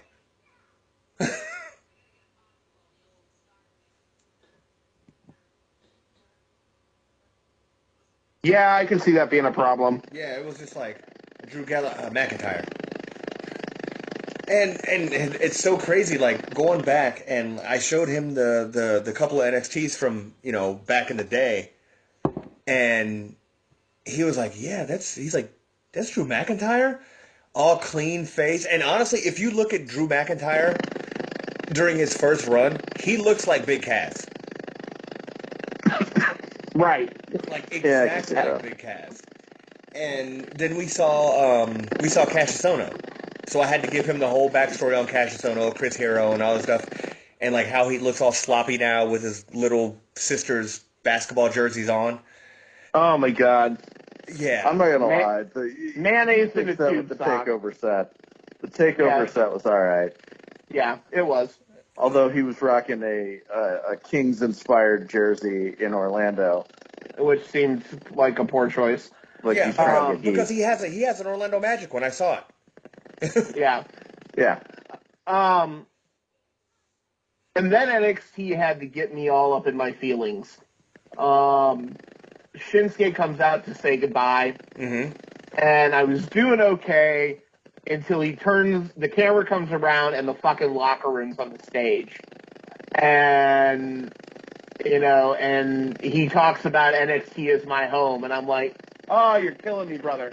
Yeah. And then, Regal standing at the top of the ramp with Hideo, which was nice to see Hideo. I'm hoping to see him back on TV soon because that's a guy that has just had the shittiest luck since he's come to WWE. Hideo looks straight up pissed too. Yeah, and I think part of it was this should have been me. I should be going up already if shit hadn't gone so badly for me. Mm-hmm.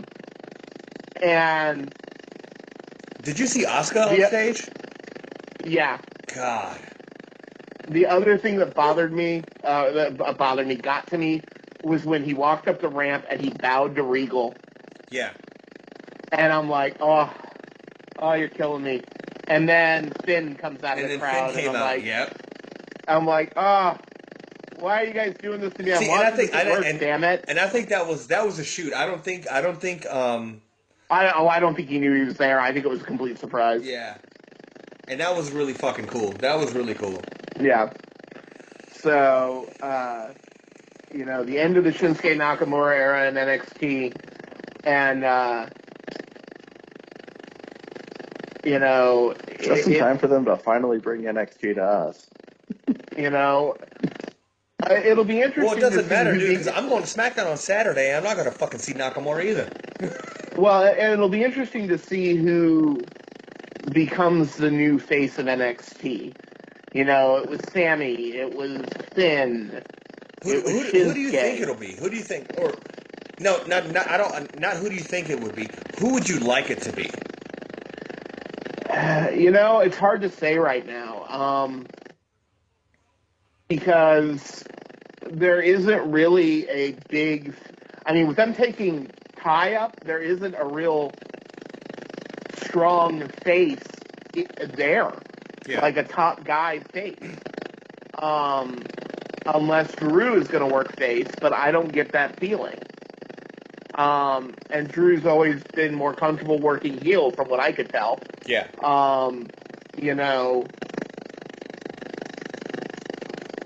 I mean, I could see them trying to get Rude over as the face of NXT, even as a heel. But it's always been someone who, while isn't necessarily homegrown, but is someone who comes in and makes their mark. Okay, well, I guess this may be a better question then. Who's the guy that's on that roster now that, like, makes you like, shit, I need to watch NXT? Because for me, of course, for a long time it was Balor, because I like Finn Balor. And then after that, it was Nakamura, because I like Nakamura. Yeah. Rude, DIY. I almost kind of would like the face of NXT to be DIY. I think those two guys are so over with that crowd. Yeah. I think the next time we see the same kind of reaction that we saw from Sammy leaving and Finn leaving and Shinsuke leaving is gonna be DIY. Yeah. I honestly was kind of sad that Ty's going up got overshadowed by Shinsuke. Yeah. Because Ty has been there forever. Yeah, he's been in development for like 10 years. Yeah. I much like Tyler going up got kind of glossed over. Yeah. Tyler was such a huge part of NXT. And that makes me so sad. Jeez. And same with Jason Jordan. Jason Jordan had been there and had gone through gimmick after gimmick. Yes, dude. And then this tiny little guy shows up. Yep. Who's also a shoot wrestler, and they go, let's put you two guys together. Yeah. And it was like strapping a rocket to both of them. And I hate to keep going back to this, but and this is the thing, guys, anybody who's listening to this right now, if you want something cool to watch, go back and start at 2012 and just start watching NXT. Me and Elijah were watching it, and I was like, Elijah, you know who that is? He's like, is that Jason Jordan? And it was Jason Jordan when he had like the little dread fro thing going on. And he looked like a complete, as most white people would say, imbecile. It was just, oh my God. It's possible that they're going to position Drew as the face. Yeah. Because if they're going to put Drew up against Rude, who really he's the only person on the roster right now that I think they could put up against Rude. Aleister Black. Yeah, well, that was my thing next, but They could, but he's not going to be a face. He's going to be that weird kind of tweener shit. Well, no, when I say face, I mean I didn't mean like actual like baby face. I mean. Yeah, no. I understand that. Okay. What I'm saying is I was just saying that Drew worked. I had just made the comment that Drew usually works heel. Yeah. And so I think they're going to make him a face. Him having been on the main roster before, I don't see him being the darling of NXT. Yeah. What about you, Trey? Who do you think? They're in a hurry to rush him back to the main roster so they can get that 3MB reunion going. No, they can't. No, because if they were, they wouldn't have moved.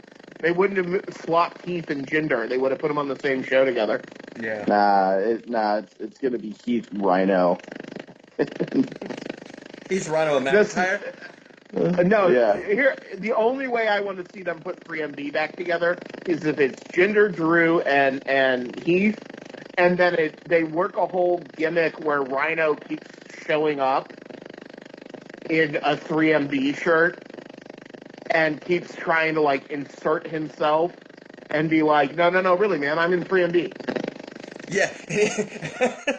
And I want Rhino, I want him to come in and he really wants to play bass. Yeah, well, or like he's backstage talking to a woman, and he's like, "Yeah, so I'm in a band. I'm in 3MB." I think. What about you, Trey? Who would you like, or if in a perfect world, who would you want to be the guy? Like, what guy on the NXT roster makes you say, you know what, I need to watch NXT tonight? I mean, Rude, Aleister Black, DIY.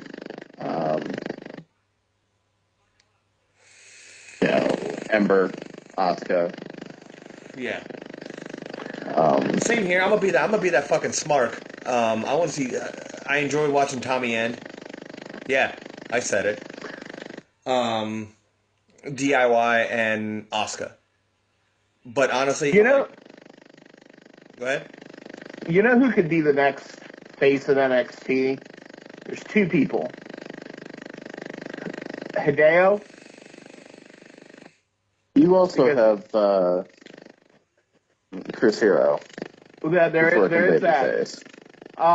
Or, even though he's not injured right now, Jose. Because Jose is super over with the Full Sail crowd. He is, but... And the more he works, the more I see brilliance there. The thing about Jose, like, you're right. You're kind of right, I guess. I mean, I don't know him being the face though. Do you see him with the NXT title? I think it's a possibility. Like, I can see it. Maybe it's good. And I'll be honest with you, I'm not a fan. Yeah, I know. Of No Way Jose. I mean, I get it, and I get why people like him, and then, no way, Jose, no way, Jose. I get it. I don't know. I'm just not a fan of his. His in-ring work has gotten a lot better, and I really dig his energy level in the ring and the fluidity of his work. Yeah. It all flows really well. See, I like... Go ahead. One thing I did read is I think Hideo is working heel in NXT house shows. Really? I think I read that somewhere. Which would be interesting. That would be, because I'm not going to lie to you. I can't see that. I want to see an angry Hideo come back. I'm saying I would love to see that, but I just... And cut some promos about how he got screwed. Yeah. And name check guys who beat him to the main roster because he got screwed. No, I want him to name check that dipshit who couldn't do the move that Randy Orton does 100 times a night. Right. Tino? Oh, that's who it was? Yeah, Tino was the one that injured him the last time. Fucking idiot. Yeah, I have to go with you on that one. Yeah, I mean that was just because I saw it. That was just fucking sloppy and careless. Well, there's a reason why he's not on TV anymore. Ass, man. Oh man, I don't know, man. I just take. I've been taking wrestling like so personal lately. It's just so fucking weird. Like I was watching what were we watching? Some of the old NXT stuff. Back to that again. Sorry, but somebody came out as a heel. I can't remember who it was, but he happened to lean up against the barricade, and the fans were like tapping on him and touching his back and touching his shoulders, and I'm like, dude, like, stop doing that shit. Yeah. Like wrestling fans piss me off. Like I love wrestling and it's fucking the greatest thing ever, but some of the wrestling fans, man, just make me fucking angry. Like, stop doing that. Like, that's not cool. Yeah, you and I kind of like did all over fans last week. Yeah. And my opinion of that hasn't changed. I really think the post WrestleMania crowd took some shit way too far. Oh yeah. Speaking of which, Trey, you weren't on last week. So what did you think about that? The fans? After the Monday after WrestleMania, when the FU Roman and the whole shut the fuck up chants, all that stuff. What'd you think about that? I mean, it is what it is. That particular crowd is always smart on steroids. Yeah. And I mean, it's to be expected because, that's a show that sells out months in advance. I mean, you don't have average Johnny there with, his 4 kids who, they watch wrestling every once in a while and, well, I say, Alice, the wrestlers are coming to town. It's... Man, I've asked you to stop doing that impression of me. That was just, generic white guy voice. But, it's all diehard internet wrestling fans who, all fancy themselves. And I mean, pot and kettle, I guess. But at the same time, like, I was reading threads on, Square Circle and places like that where, these are the hardest core internet wrestling fans, and they were shitting on that crowd for taking shit way too far. Well, and there's that. I mean, there's a little bit of the pot in the kettle there. Smart's gonna smart, but yeah. It is what it is. I mean, I guess I didn't personally care for it. I wasn't surprised, but, also the not caring for it could just be, the old man coming out. Yeah. Well, and the other thing that pissed me off, and this is, I said this last week, and in my day, everybody cheered Hogan and everybody liked it. It's kind of contradictory, but I'm also sick and tired of the explanation from the announce team. Oh, yeah. This is weird. Yeah. They're going to boo who they normally cheer, and they're going to cheer who they normally boo. Take that sumbitch, shine it up real nice. Yep. Turn it sideways and shove it straight up your candy ass. If you smell what the Chris is cooking. That was like JR does the Rock. That was kind of weird. Hey, man, you got to take it, man. Phrasing. Yeah. Okay, so going on that, I was watching a lot of like old stuff in the lead up to WrestleMania. Uh-huh. Watching a lot of the collections and stuff like that. And I was doing it at work, and I am Trey periodically because going back and listening to some of the commentary, there is some of the most unintentionally filthy shit said in commentary by like JR, King, whoever. I'm not gonna lie, King's fully intentional. Well, okay, fair. But some of the JR stuff and Cole old stuff, you know, he's brutalizing him from behind. Oh, really, JR? Dude, I was on Facebook or something. Yeah, it was Facebook, I think it was. And there was a promo that JR cut. Not JR, what the fuck is his name? The King. And it was on Gold Dust. And dude, he murdered this dude's whole he came out and he was like, yeah, you know, you couldn't figure out you got married and then you did this and that and now you want to come out here and you kiss dudes like a flaming fag. And I was like, wait a minute, he said that?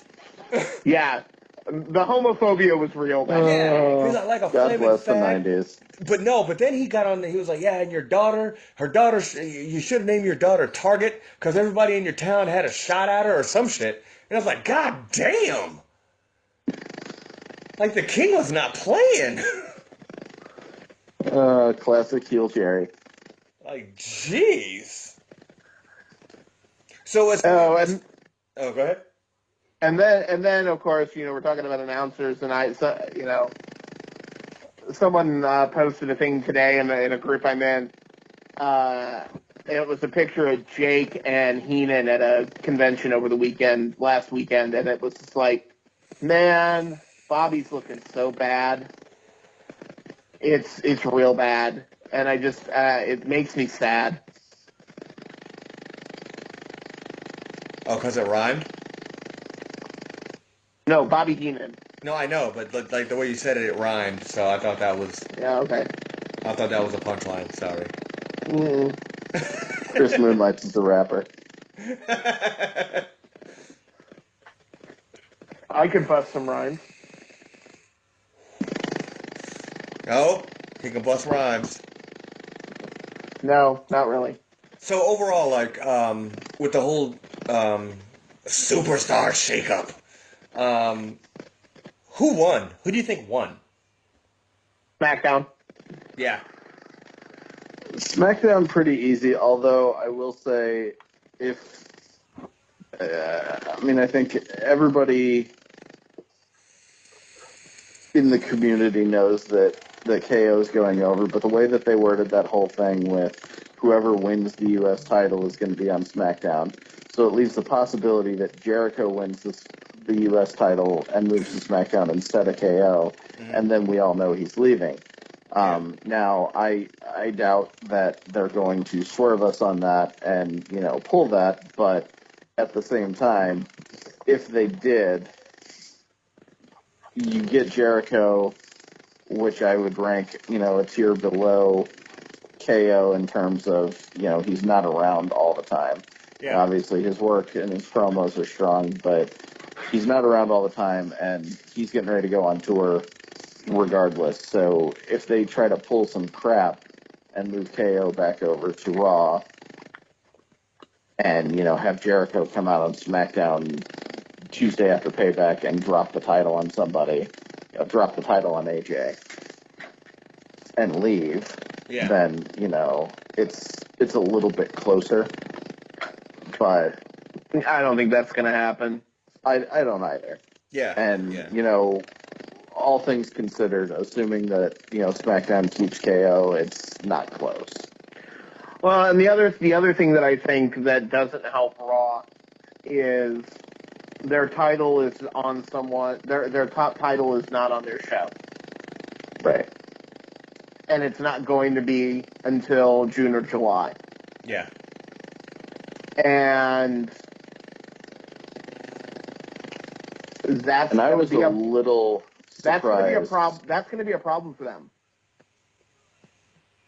Well, and I think maybe that's part of the reason that they decided to move the IC over, because they see the IC as a more prestigious title than the U.S. title.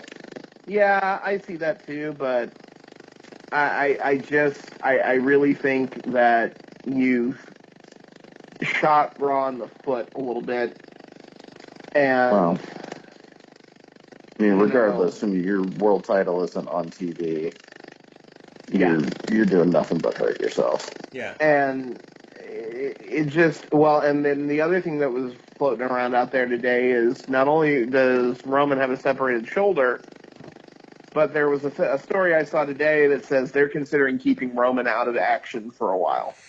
And it makes it sound to me like they're thinking about keeping Roman off TV until they're ready to bring Brock back. Let me ask you a question about that, because I thought about. And I'd be okay with that. See, and I thought about this the whole time. When Braun Strowman was murdering him. Do you think that they are taking Roman Reigns off of TV so that he doesn't get the response that they know he's going to get? I think they're doing it because they don't have a storyline they can do with him just yet. They want to keep the victory over Taker fresh, and not have him on TV. You know, either having to book him strong and have him run through the entire roster while he's waiting for Brock to get back, or take losses and, you know, he's had 50 matches since the Taker match at Mania. It diminishes that achievement before he gets to Brock. They're not going to put a strap on him. Right. So, you know, what's he going to do? Hang around the mid-card? You know, I mean, because that's going to be a problem. And they've already publicly said that, you know, or not I say publicly, but it's already come out publicly that Roman Braun is not happening at Payback. Yeah. And so that puts, you know, if they're going to do Roman Braun, they're going to do it at the, you know, May pay-per-view. And, you know, are you just going to sit around and dick around and towards building that and have the two of them beating the rat fuck out of each other, you know, every night? And it sounds like Braun Lesnar is going to happen before Roman Lesnar, too. Yeah. So I think that I've also said for a while that I think taking Roman off TV for an extended period of time could do something to help rehabilitate him a little bit. Yeah, but it's them, and it won't do anything because he's just going to come back and be Roman Reigns. Right. Succotash. But I'll tell you this, and Elijah actually brought this up to me. The ass whooping that Roman Reigns took was because he was only wearing a t-shirt. He didn't have the bulletproof vest on during the whole Braun Strowman ass whooping. The other thing that Trey mentioned the other day, and this is true, the entirety of the Shield is on the same show now.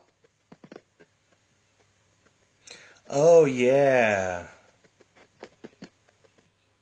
And they're all faces. In theory.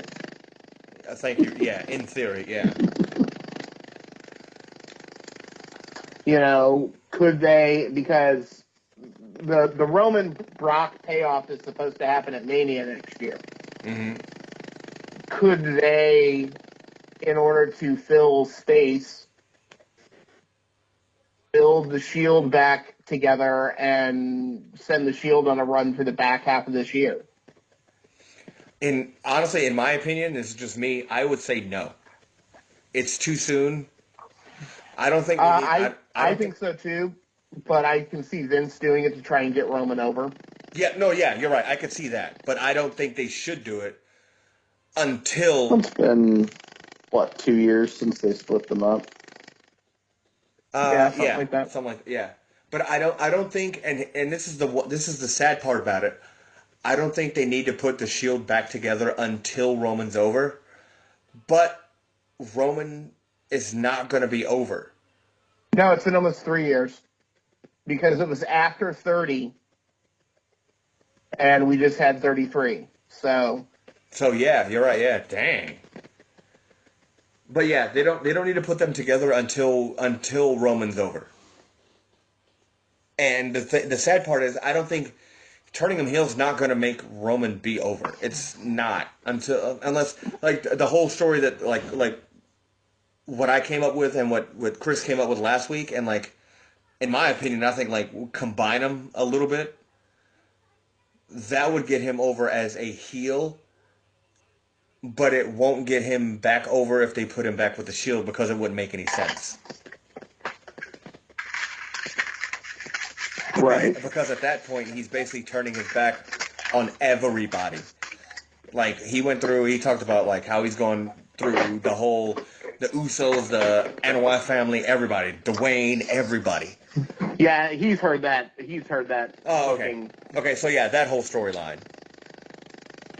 But, I mean, and my part was kind of cool, too, but we're not going to talk about that because it was too awesome. But that whole thing, like, if they pulled the trigger on that, there's no way that they could put him back with the Shield.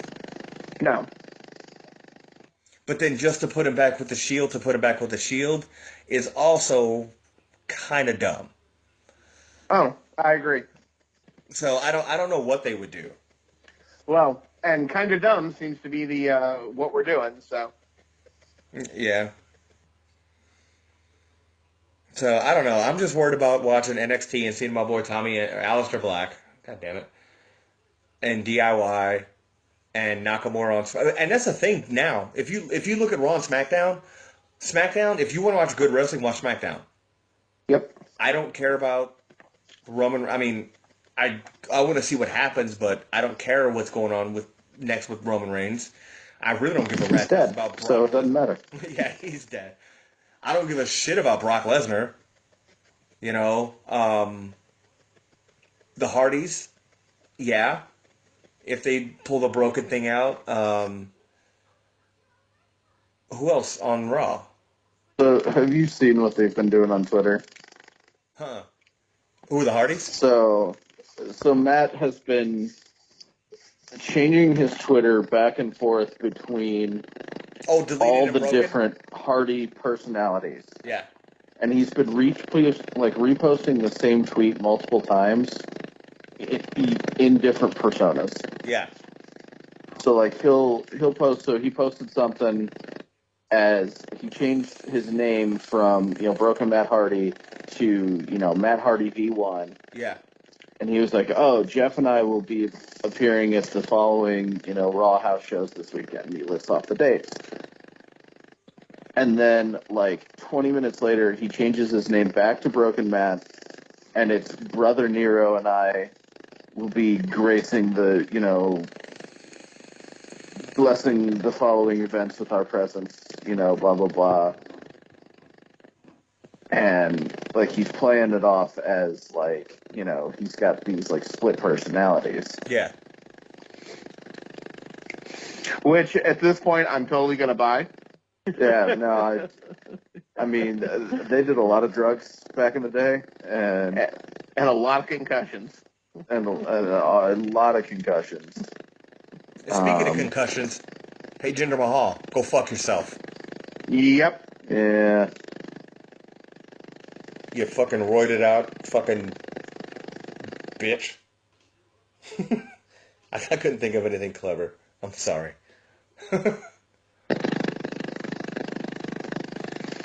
But like, they had to bring him back because, they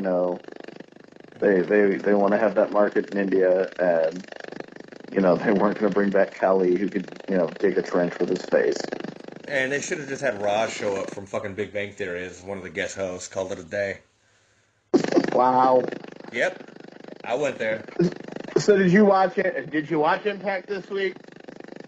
Did I watch Impact? No, I did not watch Impact. Are you done beating yourself? I didn't watch Impact this week, because I don't know why I didn't watch it. Friends don't awful and terrible. Friends don't let friends watch Impact Wrestling. Oh, I know why I didn't watch it, because honestly, to be honest, there was no reason for me to watch it. Because the only dude that is actually on there that I like even would be like, yo, he's dope, is Braxton Sutter. But they're doing this whole shit with the marriage thing that I don't give a fuck about. And I don't know if Lashley was on tonight or not. But no, fuck that show. I was watching the New Japan, what is it? What was the Sakura fucking fuck. I can't remember what it's called. Like the pay-per-view they did like over the 3rd and the 4th of this month. I was watching that, and that's fucking bananas. Makes me happy. I love watching Japanese wrestling. But that and I'm mostly looking. old school NXT. Like I'm showing my son Elijah. Like there was it WWE 2K13 when Seth Rollins, his taunts were the whole weird flipping around and doing the kicks and all that crap. Yeah. Was it? Yeah, it was 13, and he didn't understand why he was doing that because he never saw it. So I went back and we saw his debut last night, and he saw him doing all that stuff. Like Elijah, that's why he was doing it in the game, because the Shield came out that same year, but he just happened to debut earlier that year doing the same shit, and he didn't have a gimmick thing, so they just gave him his shit from NXT. So. Yeah, go back and watch old school NXT. If you're watching this right now or listening to this right now, and if you're bored and you want to have like a, oh my god, that's really weird. This is crazy. I can't believe this. Look at this guy. He's swole right now. I saw Derek Bateman have a match against, Jesus Christ. What's Fandango's real name? Derek Bateman, Johnny Curtis. Johnny Curtis, there we go. It was Derek Bateman, who is now EC3, in TNA, or I'm sorry, Impact Wrestling, and I'm not gonna lie, it was not great. It was bad. It was pretty bad. And Lashley was on Impact tonight. The main event was Team Matthews versus Team Borash. Lashley, Eli Drake, Tyrus and Ram yeah, the 6-man tag versus Magnus, Chris Adonis, Alberto El Patron, and Matt Morgan. Yeah. No, it was an 8-man tag. Oh, it was an 8-man tag. Okay. Yeah. Yeah. So in other words, a big pile of who cares. Well, they gotta have room in that fucking octagon-ass ring. Yeah, I really wish that they would get rid of that that ring, but only bring it out for special occasions, kind of like a Hell in a Cell. I did. The only match on the card that even remotely interested me was Rosemary versus Santana Garrett. Yeah. Was Braxton Sutter on tonight? KM and Sienna versus Allie and Braxton. Oh God. I'm glad I didn't watch it then, cause Sienna fucking sucks. Oh my God, she's fucking horrible. And then that Cam dude, yeah, I'm glad I didn't watch it. Because I'm not going to lie to you, the only reason I like Braxton Sutter is because he reminds me of a dude that should be in the Bullet Club. Pretty much. So yeah, it all sounded fairly anticlimactic from what I looked at, so. Yep, glad I didn't watch it then. But other than that, I got nothing. Yeah, I think we're done for tonight, guys. Word. Well, this has been episode 10 of the Talking Smark podcast. And I guess we are going to catch everybody down the road, as Stone Cold Steve Austin would say at the end of his podcast, where he's talking about buying a microwave. I do want to give a quick shout out, real quick, because he gave us a shout out on his YouTube channel. My homeboy Jay Johnson at D3 Productions. He makes beats, does music, all that kind of stuff. You can find him on his YouTube channel, Jay Johnson. And his Facebook page, also Jay Johnson, and he's got another one for his actual music, which is D3 Productions. It's spelled D-E-E Street and then Productions. Give him a check out if you need beats, music, that kind of thing. And he's also dropping knowledge on his YouTube channel about getting your name out there and getting people to notice your product and that kind of thing. So, Jay, thanks for the shout out, and same thing kind of here. We're hooking you up. Other than that, I guess that's pretty much it for tonight, or for this week, I guess. This weekend, I'm going to be headed up to Springfield, and I'm going to be checking out the SmackDown Live house show, and I'm going to post some videos and do some shit up there. Hopefully I'm going to talk to some people, maybe do some extra dumbass, Talking Smart podcast up there after the show, during the show, while we're taking breaks and that kind of thing. But, of course, I'm going to record a whole bunch of shit, so it'll be on the Facebook page, my Facebook page, the show's Facebook page, and I'll post it on Twitter and the show's Twitter. And you guys are going to NXT in 2 weeks, right? Or is it next week? The 28th. Okay, so in 2 weeks. Yep. So keep an eye out for that. If you guys don't care, post some shit on the Facebook page for that shit too. Especially if you guys get to see Nakamura, I'm gonna be so fucking pissed. God, I'm gonna be so fucking mad. But other than that, guys, thanks for listening. You can check us out on on Mixler.com/talking-smark-podcast. You can download this episode later on tonight or, tomorrow. Just had the /show reel on there too. And you're able to check out older episodes. And that's pretty much it. Anything else, guys? No, I'm good. Good? Cool. All right, on behalf of Chris, Trey, this is Mike B, and we are signing off for episode 10 Talking Smark Podcast. You guys have a good night, have a good week. Make sure you guys go out and watch some wrestling. One thing I'll tell you to watch, go back and watch some of that old school NXT shit, guys.